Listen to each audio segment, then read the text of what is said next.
এই জন্য এই খেজুরটা দাও, এই খেজুরটা সুষ্ঠু বন্টন আপনারা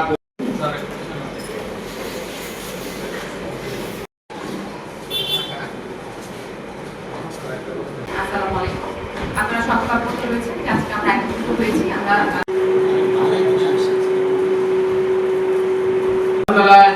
বাচ্চারা খাটিয়ে বাইরে থেকে এরকম কিছু আমার কাছে অনুষ্ঠানে সম্মানিত সভাপতি 200 টাকা।